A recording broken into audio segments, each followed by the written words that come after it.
આમાં રાજકોટ જિલ્લામાં આટકોટ પોલીસ સ્ટેશનમાં રેપ અને પોક્સોનો ગુનો દાખલ થયો હતો, જેમાં 7 વર્ષની દીકરી સાથે આરોપીએ દુષ્કર્મ કરેલો હતો. આજે નામદાર કોર્ટ સમક્ષ આરોપીને રજૂ કરતા 5 દિવસની પોલીસ કસ્ટડી નામદાર કોર્ટે રજૂ કરી હતી. કસ્ટડી મળ્યા પછી સરકારી પંચો સાથે જો આ ગુનામાં જો વેપન તરીકે સરિયો કામમાં લીધેલો હતો અને અન્ય વસ્તુ આની ડિસ્કવરી કરવા માટે ડિસ્કવરી પંચનામા કરવા માટે સરકારી પંચોની હાજરીમાં ગુનાવાળી જગ્યા અમારા આટકોટ પોલીસ સ્ટેશનના પીઆઈ, એલસીબીની ટીમ અને એસઓજીની ટીમ સાથે ત્યાં પંચનામો કરવા માટે ગયા હતા.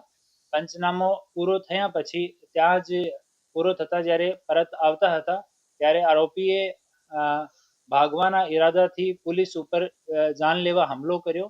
ત્યાંથી એક લોખંડનો ધારિયાથી અમારી પોલીસ ઉપર હુમલો કરવામાં આવ્યો અને અમારો એક police constable, police head constable જો એલસીબીમાં ફરજ બજાવે છે, ધર્મેશભાઈ બાવલિયા, એના ઉપર 2 વખત ધારિયાથી હુમલો કરવામાં આવ્યો, જેથી ધર્મેશના હાથ ઉપર અને ચેસ્ટ ઉપર ઈજા થઈ છે.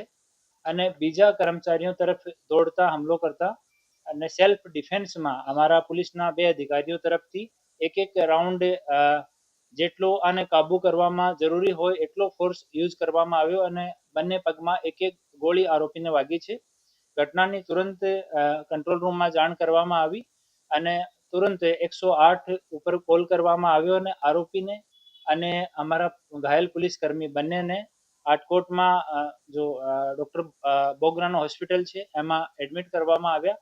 ત્યાં પ્રારંભિક સારવાર થઈ છે. એના પછી આરોપીને અને અમારા ઘાયલ પોલીસ કર્મી બંનેને રાજકોટ સિવિલ હોસ્પિટલ ખાતે રેફર કરવામાં આવે છે અને હવે બંને ઓન ધ વે છે.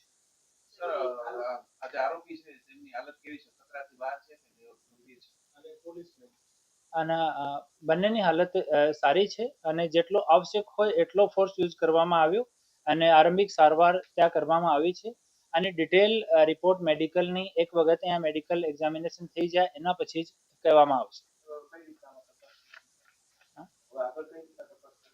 અમે પહેલા દિવસથી જ અમે તમામ ઇન્વેસ્ટિગેશન માટે ફોરેન્સિકના પુરાવા અને જેટલા સાક્ષી જેટલા છે આ તમામ વસ્તુને લઈને એકદમ પ્રોપર તરીકાથી તપાસ ઝડપથી જેટલી વહેલી થઈ શકે, જેટલી જલ્દી થઈ શકે એટલી જલ્દી તપાસ કરીને અમે ચાર્જશીટ કરવાના છીએ.